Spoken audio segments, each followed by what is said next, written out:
Hello everyone. If you want to go to my free course, type henry-ward.co.uk into Google, then go to Henry Ward Trading, and then this here is my free course. Click on Start Today.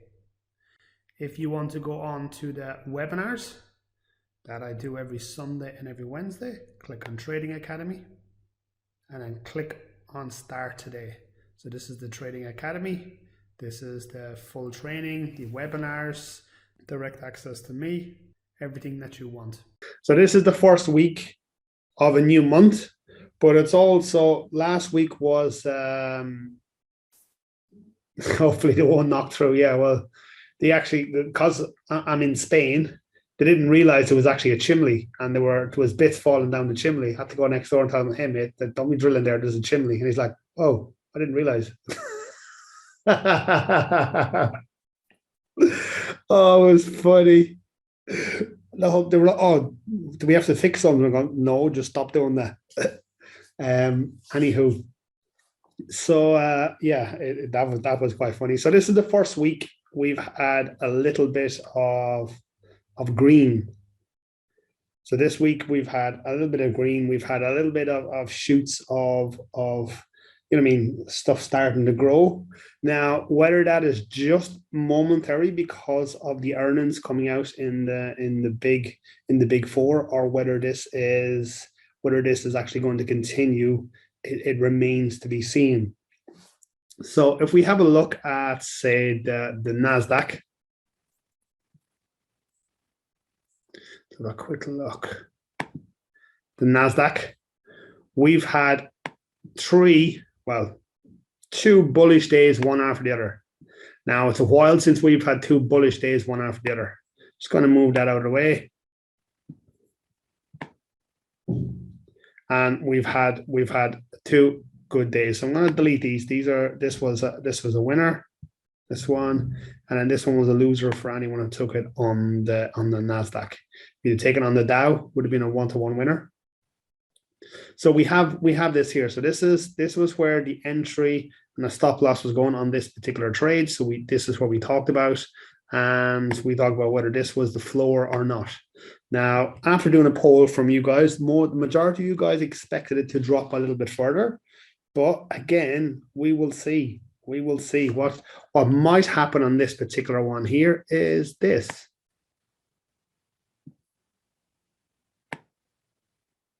This might happen.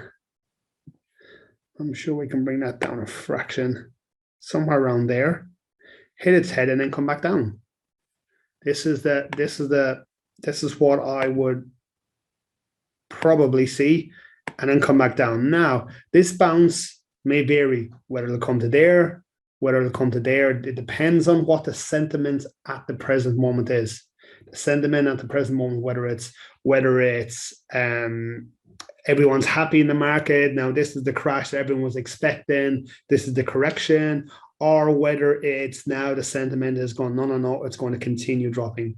So it comes to, we'll see what happens here, and we will see this out. The most probable of them is down to there, and potentially a little bit lower, taking out these lows and then back up. Okay, but we will see what happens. But that's the next level. That seems to be the next area. Now, it may only drop as far as there. It may only go as far as this one. It may not go up as high. It may come down to there, but I've just incorporated that high there as well. So that's what I would expect to come back to there. We have the back of the trend line. We have the bottom of this horizontal here, and that's where we expect some sort of reaction to what's going on at the moment, and that's the big one that I can see there. Now, it's very similar across the S&P. We have literally an identical thing, but the problem is that the S&P has levels before the Nasdaq has levels. So we can see it hitting its head there, came back and retested there. So when it hits its head here, will it drop there? Will the S&P drop at that point? Or will it continue to grow? These are the questions we ask ourselves. Now, do we think that this? So everyone is online. I want you guys to have a yes or no to this. What do you guys think? So, do you guys think that this is now going to continue and we won't have a lower low? Okay. Now, what I mean by a lower low for anyone who's not with that terminology is that this will come down, then go up, come down, then go up, and that's the trend. Or do you guys think that this will continue going down and have a lower low and then potentially go up? So which of the two? Are we talking about A, going up, or B, a lower low and then go up? Because eventually these markets always go up. The stock market eventually always goes up. So the question is do we think this we're going to have A, or do we think we're going to have B?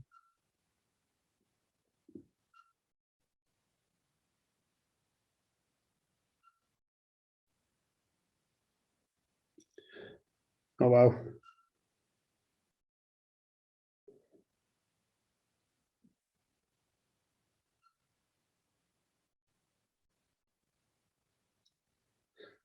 Okay. So we're very, very 50-50 on this. Very, very 50-50. And that's the problem with the market at the minute. So that's the problem with the market at the minute. That again, it's very all over the place. We don't know whether it's going to continue going up, or it's going to continue dropping. But we're not sure. We're not sure.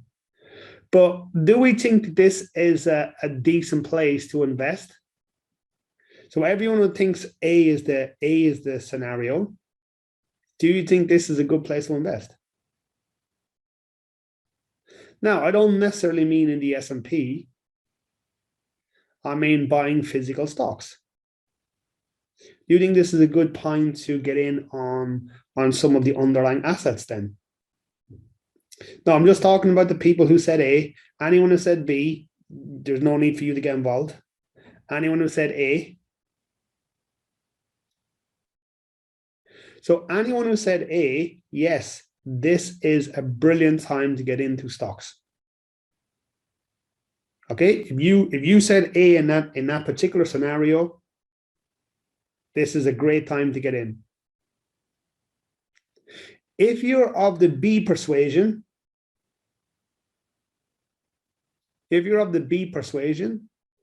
you sort of need to work out where do you think is a good enough level for you to jump in.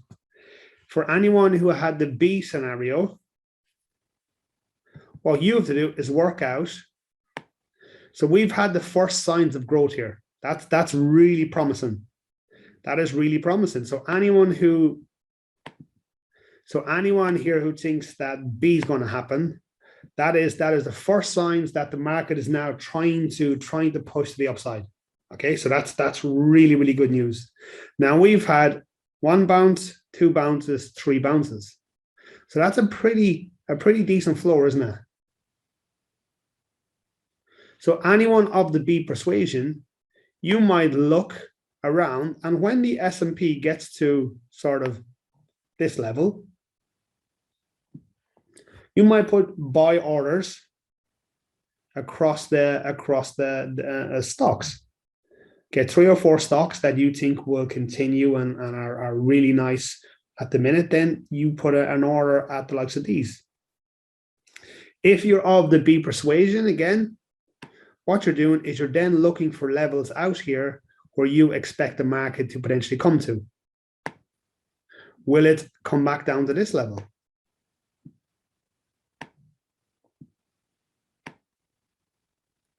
There's a double bottom there. Will it then come back down to that one? Are you pushing a limit order just above that then? Because remember, this is not going to continue dropping forever. This will drop for a while, and then it gets to a point.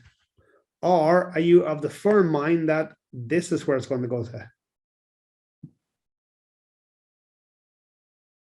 And then you put a limit order just in before there on your stocks.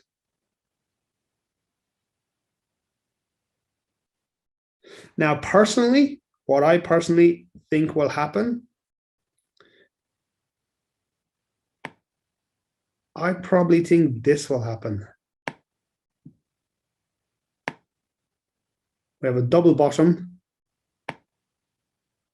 and then we slowly get sort of an upward trend. We slowly get an upward trend.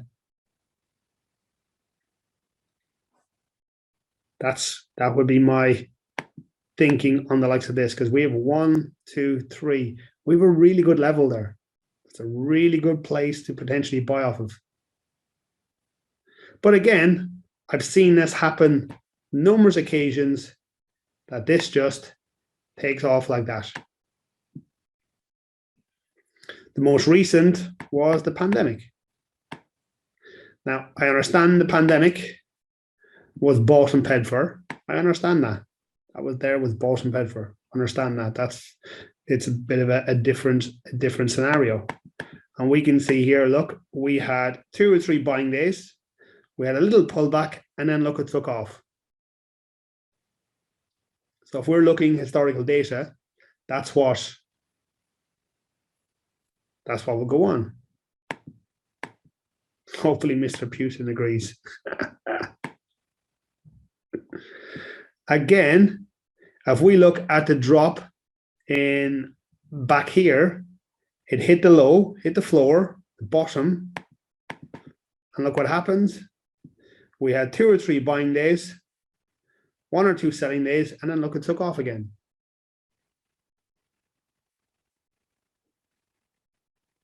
So we've seen this happen out of the last 2 major pullbacks. It has hit a floor and then just took off. We didn't get much of a double bottom, whereas this one it did. We look back here. So remember, always sort of looking at historical data, what's after happening previously. Look, we had bounce, went up, double bottomed, went up, went sideways, and then actually triple bottomed before it took off. So it came back down to there. So it triple bottomed before it took off, and then it continued to go.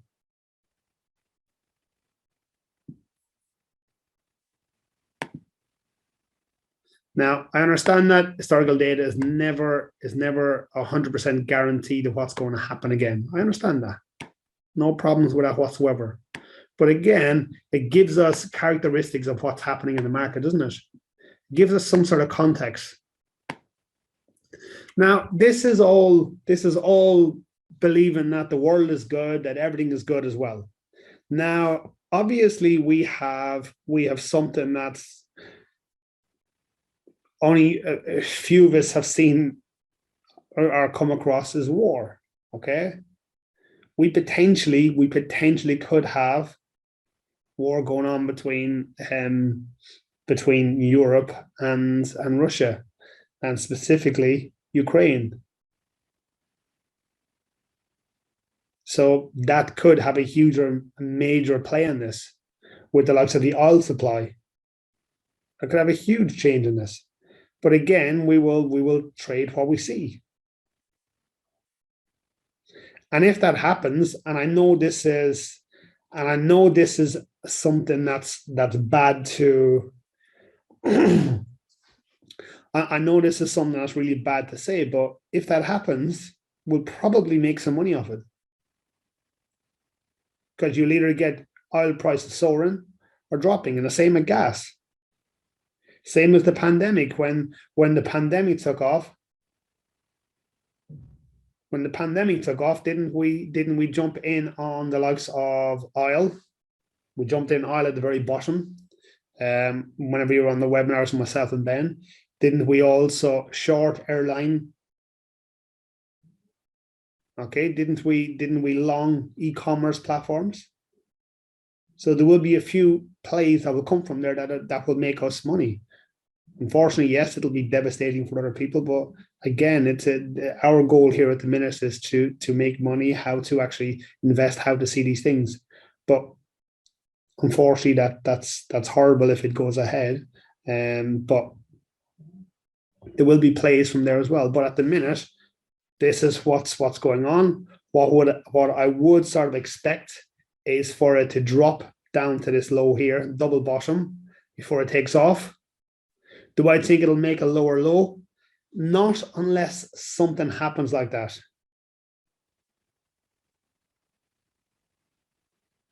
Okay, so that's the problem. Is unless war or unrest happens, I don't really see this making a lower low. But again, I've been wrong. I've been wrong before. I'm wrong half the time. Let's have a quick look at the Dow. So the Dow is very similar to the S&P. It is a little further to go before it hits these levels. Okay, so there's a level through there. Again, it's not the strongest level in the world, but it still has a little bit of room. So the S&P is the closest to one of those levels, and then you have the Dow and the Nasdaq. Okay, so that's where we are. Now remember, on the Nasdaq, or sorry, the Dow, we also have a pretty strong level here, don't we? Look, bounce, bounce, bounce, bounce again. Okay, we have a super strong level there. So again, I would expect if it's going to drop, I'd expect it to come down to here, and then the buyers jump in again. Now, if it comes down there a second time, so just say it comes down to there a second time, or even there a second time, okay? Would you expect to see more buyers or less buyers in the market now compared to this one? Would we expect more or less?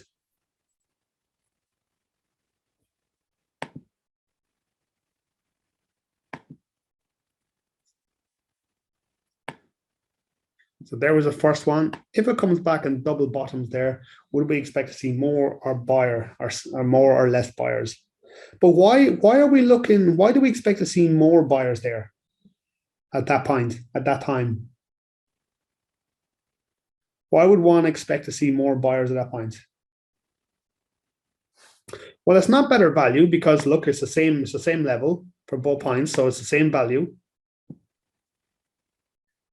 Better price. It's not a better price because it's the same.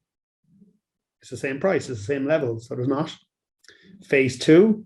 No, if it came down to there, it wouldn't be a phase one or a phase two. It's just a double bottom.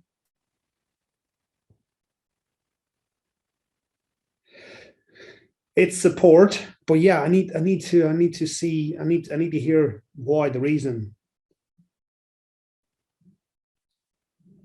Okay, so we got a little bit of reasoning behind it because double bottom gives people more technical to trade off of.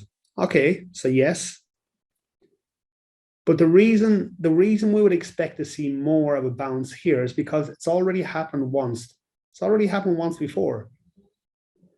So then, if it comes down a second time, you should see even more buyers jumping in here because they are now more certain of this happening, that it's bounced there already once, that you have banks, you have hedge funds all jumping in, buying there. And that's the reasoning behind that, because it gives other people certainty. So how many people here traded? So an honest answer, how many people traded here on the bottom somewhere around the Nasdaq, the S&P, or the Dow?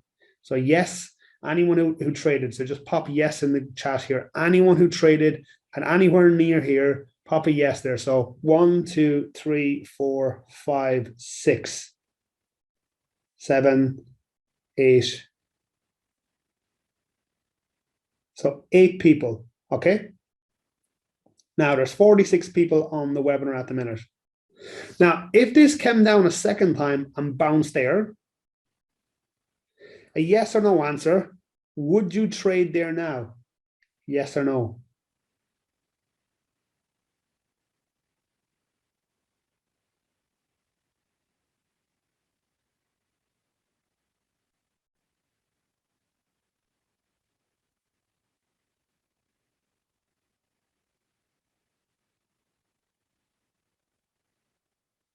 So 22, 23, so far 24, 25. So 25 yeses at this one compared to 8 people who actually traded. And see the difference in the psychology. So if it come down on double bottom, we would expect to see more money jumping in at that particular time.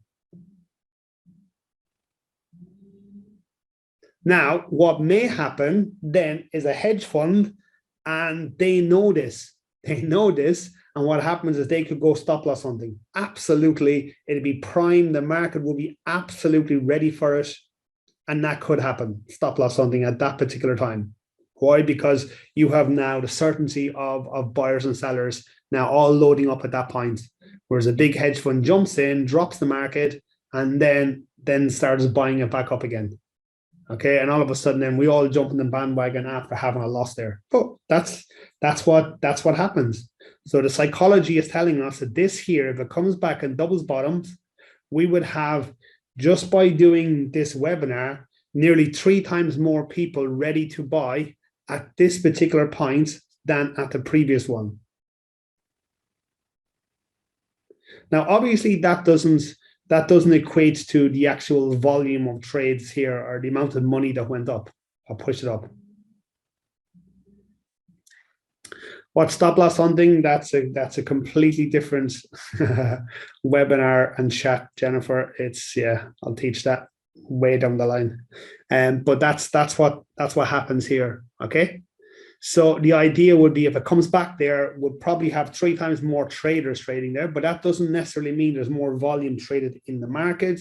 It may actually be the opposite, but if that comes back there, it would give us a really good opportunity to actually buy.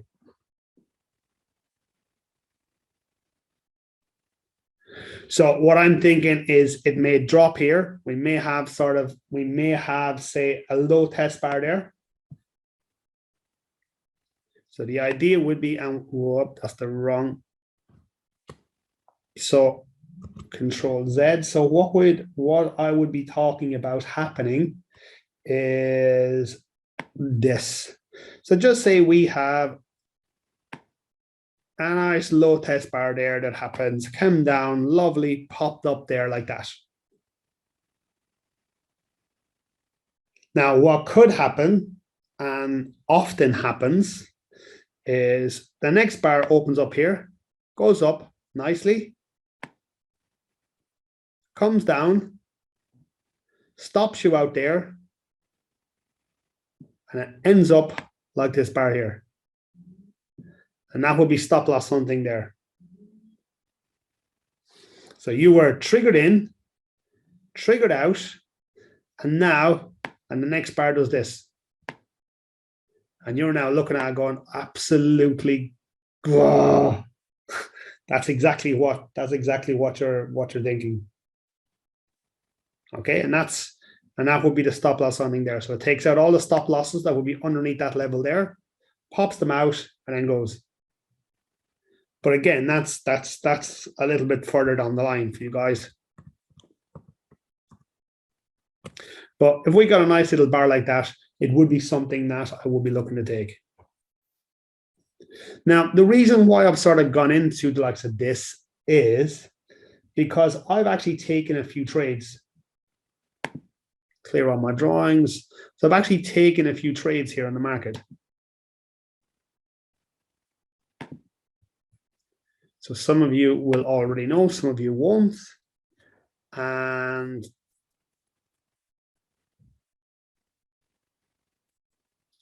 so what I've done is I've jumped in on a few trades. So if you have a look here at Google, I jumped in yesterday with Google. About 1% of my account. So I'm trading as if I have 10 grand on my accounts. So 1%. Look, I jumped in on Facebook, also got 1% of it. I've jumped in on Nike with 1%. And I've also jumped in on Sony at 1%. Sony are looking to buy up. I'll put it in here in the group. Stocks, who are they looking to buy? Bungie for 3.6 billion. Okay, so they're going into the video developing, the metaverse, all that sort of stuff. Okay, and this is the third such one. Deals already Microsoft purchased Activision Blizzard, and then you have Take-Two Interactives were bought as well. So you know what I mean, there's a couple of them. This is after happening across the board.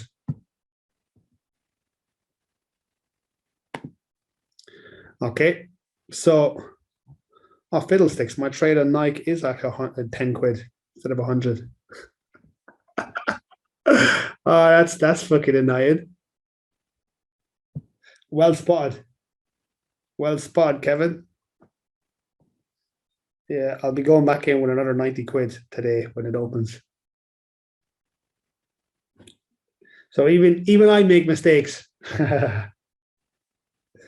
So bought Sony there as well. And also bought Tesla. So bought Tesla there as well. Look, 100 quid, just checking that I just did as well.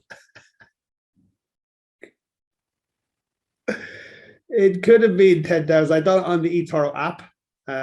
So yeah, shouldn't really have done that.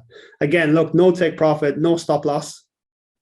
And there's 100 quid again, so I've jumped in. So they're the, and I also bought a little bit of PayPal. We'll go back down here. Yeah, they're all underlying assets. No CFD trading yet. No CFD trading yet. And I also bought PayPal. And at this particular time, I actually put 3% in the PayPal rather than the 1%. I've jumped in there, and we're £2.30 up on PayPal. So there, just have a quick look at the ones that I've just jumped in on. So Facebook.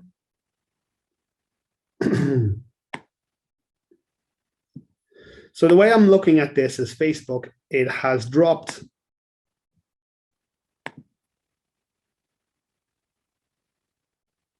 It's dropped 20%. So for me, as a bare minimum, we should at least get 20% out of this. Now, whether this is the bottom of this, I don't know. But look at the trend. They're making money. Earnings is coming out. It's looking like it's good. But again, I could be wrong. But I'm happy to jump in there at that particular point.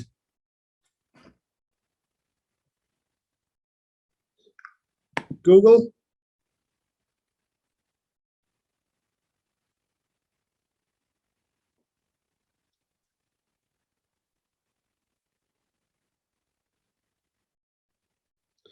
So if I'm risking 100 quid,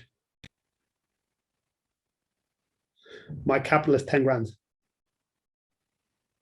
So 1% of 10 grand is £100. So I'm trading like I have 10 grand on my capital.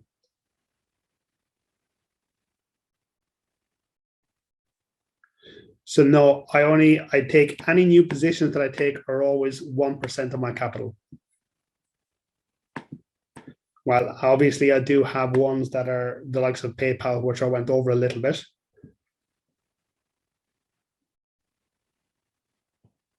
Again, with this one here is down 10%.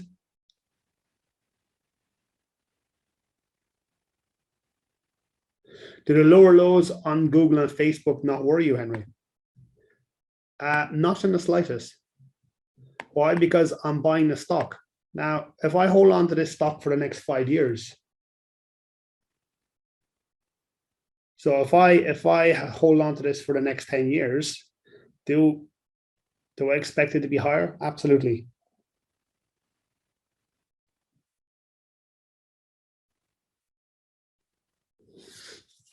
Okay, so to explain this a little bit better then.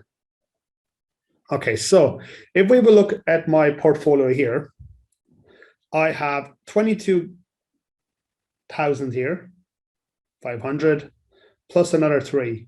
So just call that 25K. Now, 10 of that is copied with J Nemesis. So that means then that leaves me with 15. Then I have 5 invested in ETFs. So that means then 10K of that is what I'm investing in myself. That's my active investing. So I'm using 1% of what I'm using to active invest. Now, when I say active invest, I mean portfolio, likes of Tesla. Now, active invest, am I actively investing in this? My first entry was 2020, about 2 years ago. But I'm now scaling in at different positions. The likes of Apple, active investing, I'm scaling in at these other positions. Okay, so that's what I'm classing as active investing. So I have 10K of my own money, 5 is in ETFs, and then the other 10 is with someone. So I have my portfolio pretty much diverse. And that's the idea. So I have Google. Now, am I worried about this being lower lows? No, because I'm buying the underlying asset. I'm looking at these now and they're on sale. I've just walked into what's a Sports Direct. Anyone in the UK knows what Sports Direct? I've now got into Sports Direct and I found Google has a 20% discount. I've seen Facebook has a 20% discount. Tesla.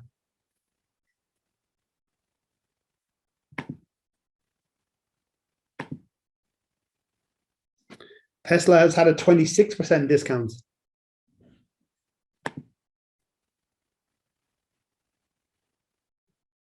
I missed the boat on McDonald's. So there's where I wanted to get in McDonald's, and I actually missed it. I bought Nike back at this level. We bought Nike here on one of the trading days. We bought it on NAGA. Now it's popped up and actually come back down to here. So again, am I worried about this having lower lows? No, because I can see it coming back to that point again. So there's a 17% discount. There's a sale.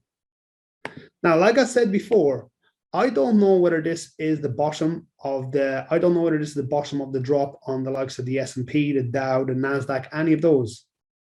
But what I'm doing now is I'm buying stocks that I'm happy with at a massively discounted rate. Look, I bought PayPal yesterday at a 45% discount.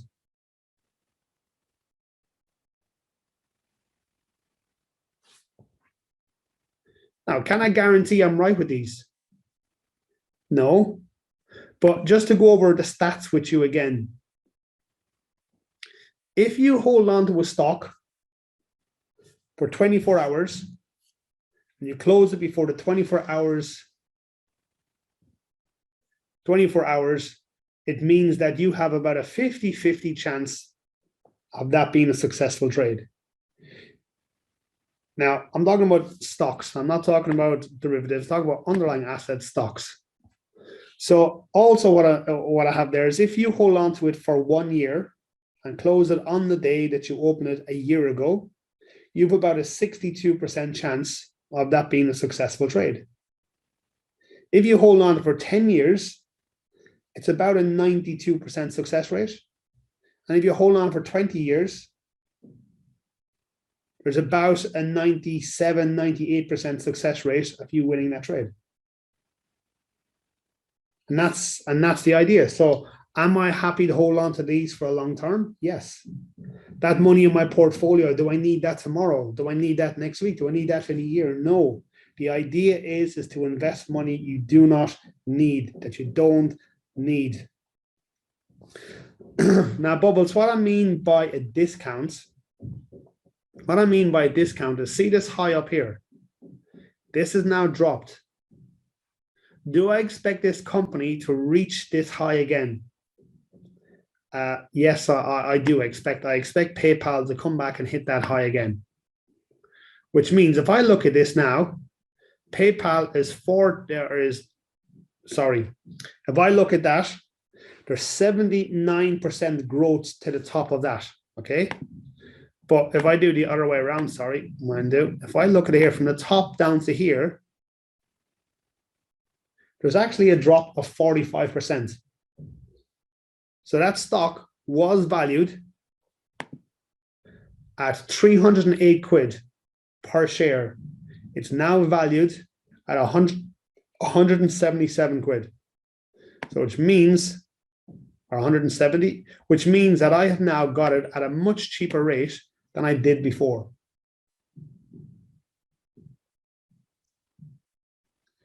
So Mark has asked, were they not originally overpriced at the higher highs?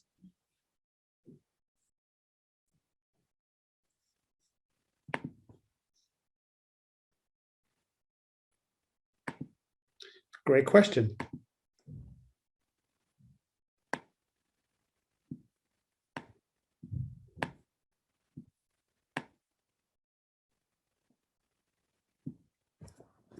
So Apple has had a year in 2016, continued to grow through 2017, continued to grow through 2018, and now we're at the end of 18. So that is 3 years of consistent growth. So 3 years of consistent growth on Apple. It's gone from $24 now up to $60. So you're now 200% up on your portfolio.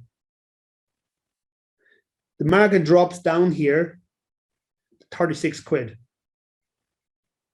So anyone who got in here is up money, up by about 60 to 70%.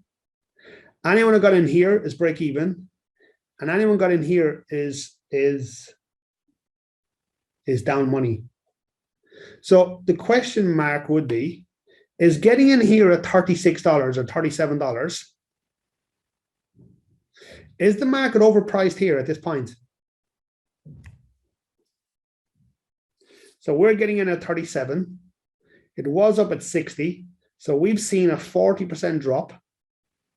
Was the market overextended was it overpriced at $60?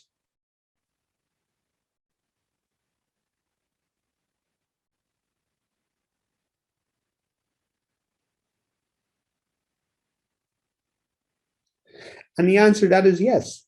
Of course it was. But remember, when it drops, it gives investors a chance to start buying it again. And look what happens. Investors jumped in. The market continued to grow. Okay. So now it went from $36 up to $80. Now, if you thought the market was overpriced here at 60, isn't it overpriced at 80? It's now dropped down to 60. The question is this now value for money? And the problem is that we never know this. All we'll have to look at is Apple a good company? Is it making profit? And we can only go by the last earnings. So did anyone look at, say, Apple's last earnings? There's 6 main points that they work off of, 6 or 7. Only one of them, the earnings wasn't above expected. Okay, so again, the last earnings was good. Look what happens. The market now, it takes off. Takes off, continues taking off, and we still haven't had a real pullback in this yet. And now this is where we're up now at the moment. So is the market overvalued? Absolutely, of course it is. But is it worth investing when we have these pullbacks? Yes. Why? Because we expect new investors to come in. We expect these companies to continue making profit. Now, there will be some of these companies that will stop making profits. Some of these companies will tail off and they'll be like the BlackBerries of the world. Remember BlackBerry? BlackBerry were, before Apple, were one of the biggest phone producers in the world. Now where are they? They're, as far as I know, they're just an app. They're now looking just to sort of stay alive in 4G. Okay, so that's the difference. So you have to look into companies that have a little bit of longevity. Do we expect over the next 4 to 5 years? So looking at Apple, Do we expect Apple to continue to grow over the next 4 or 5 years? Yes or no?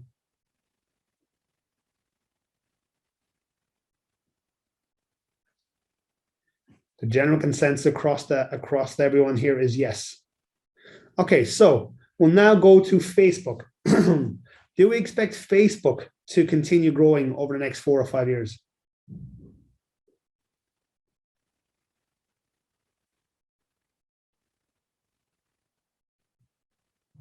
Okay, so we've one not sure. All right, perfect. Amazon. Do we expect Amazon to continue growing over the next 5 years?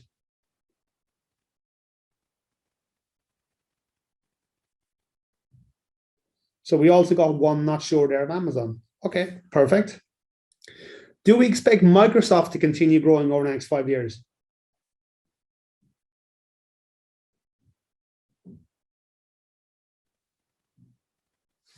Okay. Do we expect Google to continue growing over the next 5 years?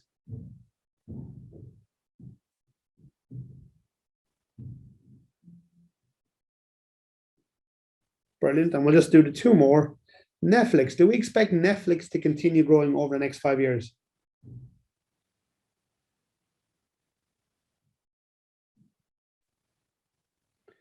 Okay, so Netflix is a firm no. Okay, so Netflix is a firm no. Okay, cool. Last one then, Tesla. Do we expect Tesla to continue growing over the next 5 years?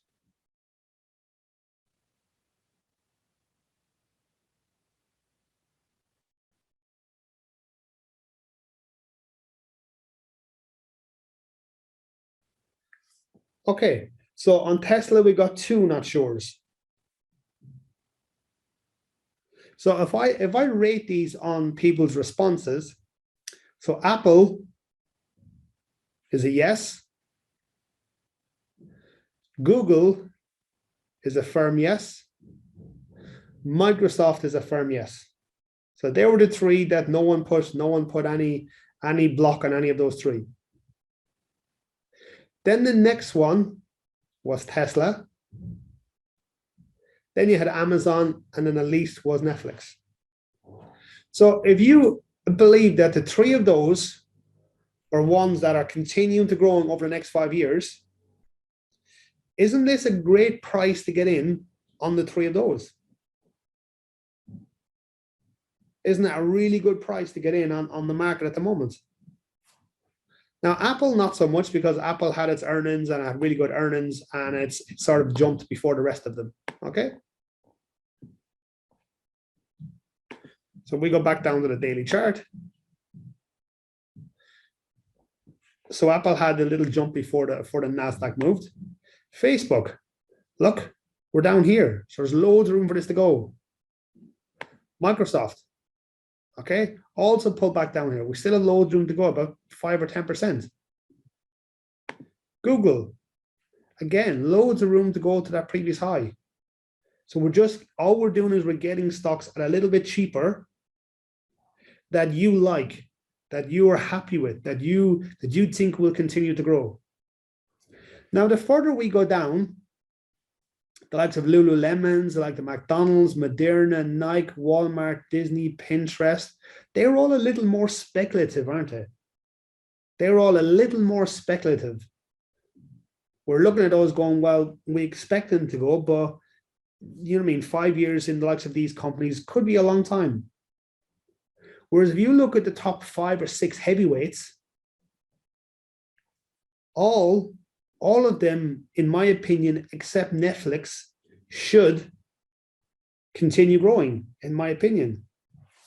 We have Apple. It's just a brand. It doesn't matter whether Apple brought out dog shit in the morning, people would buy it. Why? Because it's the brand. Everyone wants to have the latest Apple. Facebook.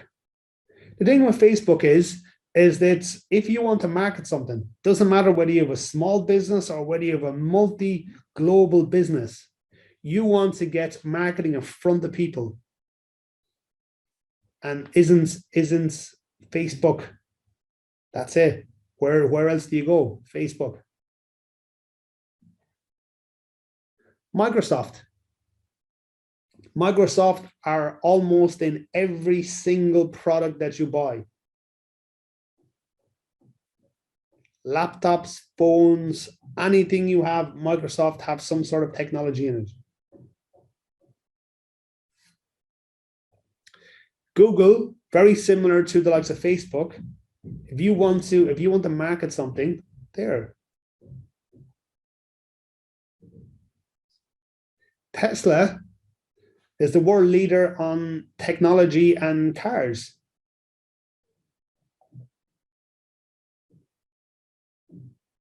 Okay, so that's the idea. You mean we have loads of room for this to grow.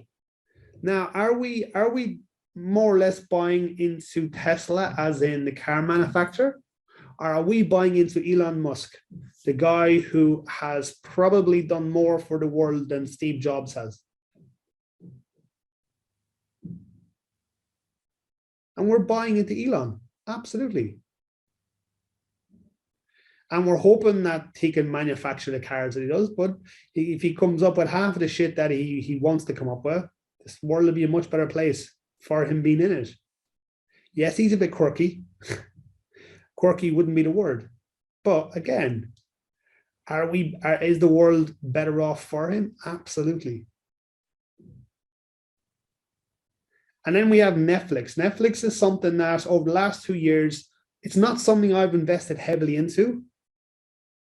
But if I had of, I'd be 30 to 40% up now. Even though my misgivings on Netflix, I'd be 30 to 40% up on my original investment if I bought into it.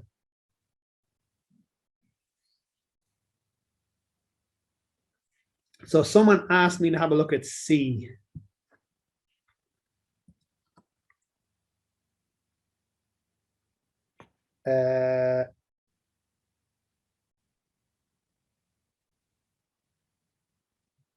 Which one is it? Is it C Limited? Sorry, SE. Assuming this one. Perfect.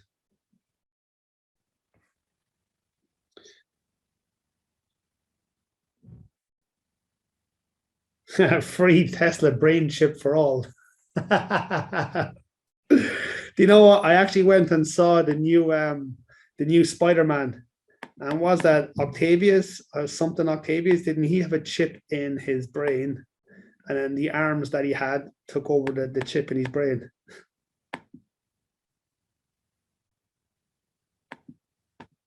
So C Limited. I know very little about this. Is this wind power, Gary, if I'm not mistaken? Am I correct on that?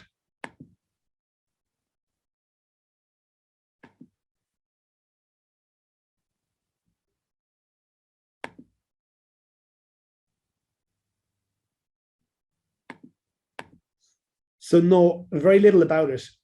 Now the likes of this needs a little bit more investigation. All right, because with the likes of Amazon, Netflix, all that sort of stuff, we all know what they can offer. We all know what people are buying. With the likes of this, I personally know absolutely nothing about it. We here have had a 68% drop. So I want to know why this has dropped here. It's tech, is it? Internet. Okay, cool. It's something that I've never seen before. So what I need to do is I need to know why this has dropped. What's after happening? Now this could be now undervalued after dropping to 68%. This could be a really good buy. If I have a look at the earnings that has happened, so if we look at the earnings that has happened, the last 1, 2, 3, 4 quarters have all been missed. Below, below, below, below.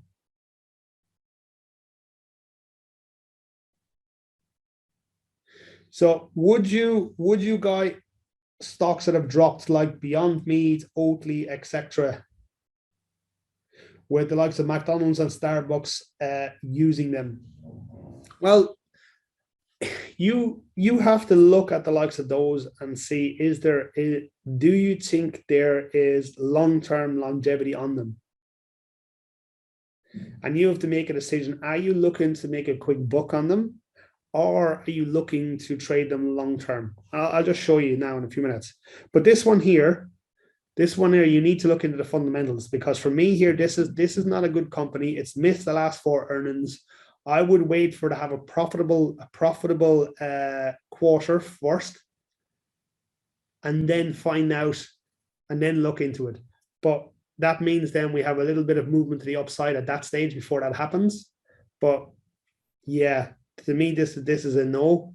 But again, you need to look into it a little bit more.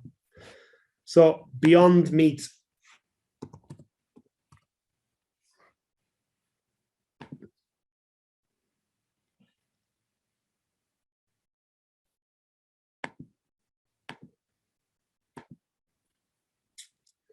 So up to the actual drop on here, I would have said to you that you buy it below this level and you get out of it when it's up here. And you could actually trade that between these 2 levels, eventually pop here, come back down. Okay. Now what's after happening? It's now after dropping down into this area. So is there return on investment in this? Absolutely, there is. If we get to the high up here, you have a 240% return on investment. But again, that will be a long-term trade. That will be a massively long-term trade. Okay, you're not looking to jump in this because you're looking to make money. You're jumping into this because you actually believe in the product. You believe that this is going to continue growing. Its market space is only going to continue getting more and more. And that's why I jumped in. I have quite a big position on the likes of this. I have a position up here and I have a position down here. So I'm actually, and everything in between. Most of my position is about 114 along this level. So the question then lies, do I expect this to grow and hit here again? Absolutely. So if you're looking at it, then potentially. And like Cassie had said, it has missed its earnings the last 7 times. Absolutely. Look, you're not buying the likes of this for earnings. Look, 1, 2, 3, 4 times missed. And it missed that one by a huge mark. It got closer profitability and then missed it by a huge way. So we're not jumping into this as something we expect to take off in the morning, where you're buying this because it's a lifestyle choice, because this is what you like. You expect this to turn around. You expect it to change the world. Okay, we're not looking into this as a quick pump and dump. But again, is there value in it? Absolutely. If you bought it here and you think there was value in it, there's definitely value in it down around here. But again, it's a long-term play. Okay, everyone. So I hope that sort of covers everything. I know we didn't actually go into any crypto today, so I understand that, and I do apologize. I wanted to go through the likes of a few stocks here and talk about what we should be doing, what I'm doing. So then if you guys want to follow suit, by all means, and thank you very much. Look, anyone who wants to jump in on my webinars, I do these every Sunday and every Wednesday. We took Aussie CAD last week, and Aussie CAD turned out to be a winner. Went on to, I know some of us got out at 0.6%, some of us got out at 1%, some people got out at 1.6% up on the trade. Well done, anyone who took that. Week before, some of us took the Nasdaq short and got a 1% out of it. Well done as well. So if you want to jump in on them, they're very educational. They'll help you guys out. Just reach out to me at henry-ward.co.uk, and I can get you in on board on them. All right, everyone, it's been an absolute pleasure. Thank you very much. Hope you have a lovely evening, and I will speak to you next week. Bye, everyone.